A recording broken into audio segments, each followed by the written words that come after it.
শওকত মোল্লার পরে জাহাঙ্গীর খান তিনিও গ্রেপ্তার হলেন। দেখুন, ব্যাপারটা হচ্ছে অনেক আগে এদের গ্রেফতার হওয়া দরকার ছিল। সরকার সাহেবদের দক্ষিণ বামুনিয়া গ্রামে চালতাবেড়িয়া অঞ্চল ভাঙড় বিধানসভায় বোম তৈরি করছিল, যে বোম দিয়ে আইএসএফ তথা বিরোধীদের উপরে আক্রমণ করতো, প্রাণে মারতে চেষ্টা করেছিল। কিন্তু বোম তৈরি করার সময় বোম ফেটে একজন মারা যায়, বেশ কয়েকজন গুরুতর চোট হয়েছিল, আঘাত পেয়েছিল। যে নিয়ে এসে বোম তৈরি করাচ্ছিল ওহিদুল ইসলাম আগে গ্রেফতার হয়েছিল। পরবর্তীতে আমরাও জানতে পেরে গিয়েছিলাম যে শওকত সাহেবের নেতৃত্বে এগুলো সব হয়েছিল। শওকত সাহেবকে তো ভোটের আগে ধরা দরকার ছিল, ভোটের পরে ধরেছে। এখন দেখা যাক কী কী আছে। ওনার বিরুদ্ধে শুধু বোম বাঁধা নয়, একাধিক মার্ডার কেস আছে, সেগুলো হবে। ভাঙড়ের রাজ্জাক খাঁ তৃণমূলের নেতাকে এই শওকত সাহেবের ইন্ধনে খুন হয়েছে, সেই মামলা হবে। আমাদের 3টে কর্মীকে পঞ্চায়েত নির্বাচনে খুন করেছে, সেই মামলা হবে। ক্যানিং পূর্বে প্রচুর লোকের জমি জায়গা লুট করেছে, সেই মামলা হবে। অনেক বেনামি সম্পত্তি আছে, সেগুলো ইডির মামলা, ইডি দেখবে। এক কথায় সূর্যের মুখ আমার মনে হয় উনি আর দেখতে এখন পাবেন না। আজকে দেখুন, এখন যারা সরকারে আছে কর্মসংস্থান বৃদ্ধির কথা বলেছিল, বেকারত্ব দূরীকরণের কথা বলেছিল। শুধু তাই নয়, আজ থেকে 2 বছর আগে কলকাতা কর্পোরেশন বা বিভিন্ন পৌরসভা এলাকায় যে হকার উচ্ছেদ বা বেআইনি নির্মাণের বিরুদ্ধে বুলডোজার চলছিল, তখন এলওপি হিসাবে শুভেন্দু অধিকারী মহাশয় বলেছিলেন এগুলো বন্ধ করতে হবে, নাহলে আমি সামনে গিয়ে দাঁড়াবো। আজকে সেই রাজ্যেই পশ্চিমবাংলায় যেভাবে হকার উচ্ছেদের নামে রাতারাতি মানুষকে বেঘর করা হচ্ছে, এর বিরোধিতা আমি করছি। দেখুন, তাদের পুনর্বাসনের দরকার। তারা চুরি করে নয়, রুজি করে খাচ্ছিল একটা জায়গা থেকে, সে জায়গাটা পরিবর্তে তাদের অন্য জায়গার ব্যবস্থা করা দরকার। তা না করে রাষ্ট্রশক্তির প্রয়োগ করে যেভাবে তাদেরকে বুলডোজ করা হচ্ছে, শুধু নয়, সেখানে যারা রুখে দাঁড়াচ্ছে, এই অন্যায় কাজের বিরুদ্ধে যারা দাঁড়াচ্ছে, তাদের উপরেও লাঠি চার্জ করছে। এটা গণতন্ত্রের কাম্য নয়, এর আমরা বিরোধিতা করছি, ধিক্কার জানাচ্ছি। অবিলম্বে এটা বন্ধ করতে হবে। ফিরহাদ হাকিম তিনি মেয়র পদ থেকে ইস্তফা দিয়েছিলেন এবং আজ কিছুক্ষণ আগে বিধানসভায় এসেছেন এবং তাকে ঋতুব্রত বন্দ্যোপাধ্যায়ের দিকে ঘরে থেকে দেখা গেল। দেখুন, তিনি তো এখন বিধায়ক পদে আছেন, বিধানসভায় স্বাভাবিকভাবে আসতে পারে। আর অপোজিশনের জন্য, প্রধান যে অপোজিশন, তাদের জন্য যে রুম বরাদ্দ করা হয়েছে, যেটা থাকে, আমরা লাস্ট 5 বছর দেখেছিলাম বিজেপি যেখানে বসতো, এলওপি যে ঘরে বসতো, বা ওই এলাকাটা যা বিরোধীর জন্য ছাড়া ছিল, সেখানে গিয়েছেন।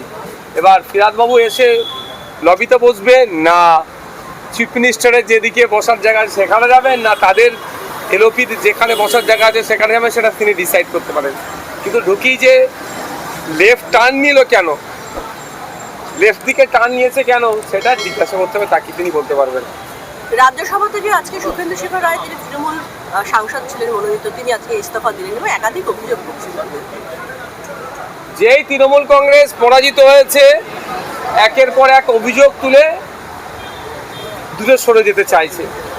কিন্তু আমি এতটুকুই বলবো, তৃণমূল কংগ্রেস যে দুর্নীতি, যে অন্যায় করেছে, প্রত্যেকটা তৃণমূলের নেতাদেরকে তার দোষের ভাগ নিতে হবে। এতদিন তারা মুখ খোলেনি কেন? দেখছে যে একের পর এক যখন অ্যারেস্ট হচ্ছে আর ডিম তাদের কাছে, পচা ডিম তাদের দিকে উড়ে যাচ্ছে, এই ভয়ে এখন কেউ তার নিজের দলের বিরুদ্ধে মুখ খুলছে বা কেউ সেখান থেকে অব্যাহতি নিচ্ছে। এই অব্যাহতি নিয়ে কিন্তু ছাড় পাবে না, আইনের মাধ্যমে তাদের প্রত্যেকের ব্যবস্থা হবে। বুলডোজারের যে ঘটনা ঘটছে, সামনে যে বাজেট সেশন রয়েছে বা বিধানসভার অধিবেশন, তা থেকে এই বিষয়টা তুমি তুলবে? সর্বপ্রথমটা আমি দেখবো গভর্নর স্পিচের ওপরে কি এসছে। বলবো না মানে আমি জনগণের জনপ্রতিনিধি। এর আগে তৃণমূলের পিরিয়ডে আমি 5 বছরের বিরোধী বিধায়ক ছিলাম, বিজেপির পিরিয়ডে আমি বিরোধী বিধায়ক। ঠিক যেভাবে তৃণমূলের সময়ে গঠনমূলক সমালোচনা আলোচনা করেছি, পজিটিভ কাজকে স্বাগত জানিয়েছি, এই 5 বছরও আমি বলবো। সামনে কে শাসকে আছে আমার কাছে বড় কথা নয়, অন্যায়ের বিরুদ্ধে কথা বলবো। শুধু তাই নয়, যেভাবে অভিযুক্তদেরকে ধরে অর্ধনঙ্গ করে রাস্তায় ঘোরাচ্ছে, এর বিষয়েও প্রশ্ন তুলব। যদিও কলকাতা হাইকোর্ট এটাকে কড়া নির্দেশনা দিয়েছে, এগুলো কোনো মধ্যযুগীয় কালচার আসছে, এটা কোনোভাবেই কাঙ্ক্ষিত নয়। অন্যায় করেছে, অন্যায়কারী সর্বোচ্চ শাস্তি দেওয়ার পক্ষে আমি, না ছাড় পেয়ে যাই। কিন্তু অন্যায় করেছে অভিযুক্ত, তার আগেই যদি আমি পুলিশ নীতি চালাই তার উপরে, তার আগেই যদি তাকে আমি জনসমক্ষে হ্যারাসমেন্ট করি, এরকম আমি মেনে নেওয়া যায় না। কোমরে দড়ি বাঁধা তো দূরের কথা, হ্যান্ডকাপ লাগাতে গেলেও ম্যাজিস্ট্রেটের পারমিশন নিয়ে লাগাতে হবে। আমার তো মানে সেগুলো কিছুই নেয়নি। কিন্তু আমি একটা জিনিস অদ্ভুতভাবে লক্ষ্য করছি, একের পর এক তৃণমূলের নেতাদেরকে, বিধায়কদের পর্যন্ত কোমরে দড়ি বেঁধে প্রাক্তন বিধায়ককে এইভাবে নিয়ে যাচ্ছে। তৃণমূলের সুপ্রিতনো, সুকেনিন কামান, তৃণমূলের লিগ্যাল সেল কি ঘুমাচ্ছে? তাদের কোনো কথা নাই যে পুলিশের কর্তা ওইভাবে ঘোরাচ্ছে, তার বিরুদ্ধে লিখিত কমপ্লেন করলে চাকরিটাও থাকবে কি সন্দেহ আছে।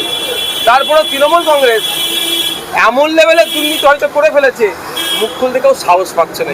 এই বিষয়গুলো বাজেট সেশনে অবশ্যই উঠবে, গভর্নর স্পিচে কি আসছে তার উপরে উঠবে, আলোচনা হবে। দিল্লিতে ইন্ডিয়া জোটের বৈঠক, মমতা বন্দ্যোপাধ্যায়ের যোগদান, সোনিয়া গান্ধীর পাশে তাকে দেখা যাচ্ছে, বিরোধীদের ঐক্যবদ্ধ হওয়ার ব্যাপার।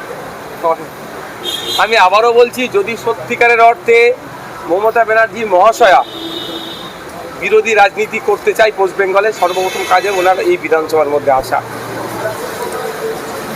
এই বিধানসভা যদি কোন আসতে পারে, আমি মনে করব বিজেপিকে পশ্চিমবাংলাটা অপবাদ দিয়ে দিল্লিতে একটু দেখানোর রাজনীতি করতে হবে। এতে 15 বছর ধরে দুধেল গাইগুলোকে বোকা বানিয়েছে, তাদের মাসিয়া সেজেছিল, আগামী দিনে মাসিয়া সাজবার একটা নতুন চক্রান্ত। হুমায়ুন কবির বলেছেন যে মমতা বন্দ্যোপাধ্যায় যদি রেজিনগর থেকে দাঁড়ান তাহলে তিনি তার পাশে দাঁড়াবেন, তাকে জেতানোর জন্য সবকিছু চেষ্টা করবেন। যদি মমতা বন্দ্যোপাধ্যায় দাঁড়ায় তাহলে আইএসএফ কি সেখানে প্রার্থী দেবে না? কেন দেবো না? আইএসএফের রেজিনগরের প্রার্থীদের প্রশ্ন আসছে না, কারণ বামেদের সাথে আমাদের জোট ছিল, আমরা রেজিনগরটা আমাদের ভাগে পড়েনি, সুতরাং আমাদের প্রার্থীদের এখানে প্রশ্ন আসছে না। যদি সিপিএম জোটে আগিয়ে নিয়ে যেতে চায় তাহলে প্রশ্ন আসছে না। দ্বিতীয় কথা হচ্ছে, সামনে কে থাকলো আমাদের দেখার প্রয়োজন নেই, আমরা আমাদের জোটে লড়াই করব। আমরা চাইবো জোট থেকে এবারে গতবারে 2021-এ নির্বাচনে একটা ছিল, এবারে দুটো হয়েছে, যাতে 3টে সহ আরও বেশি করা যায় তার লড়াই চালাবো। যারা হয় না, প্রতিটি রাজনৈতিক দল এবং গভর্নমেন্টের ভিতরে তাদের স্পাই থাকে। একটা জিনিস ভাবুন, শুভেন্দু অধিকারী সরকারে এলেন, সরকারে এসে ঘোষণা করে দিলেন যে ডিলিট ডিপোর্ট বললেন 14/5/2025 মিনিস্ট্রি অফ হোমের যে অর্ডার, সেই অর্ডার রাজ্য সরকার মানেনি। আহা, কি খারাপ করেছে। ভারত এবং বাংলাকে বাঁচাতে সেই অর্ডারটা মানা উচিত ছিল, মানেনি বলে তাকে সরিয়ে দেওয়া হলো। এক অর্থে আলটিমেট সেটাই বুঝবেন।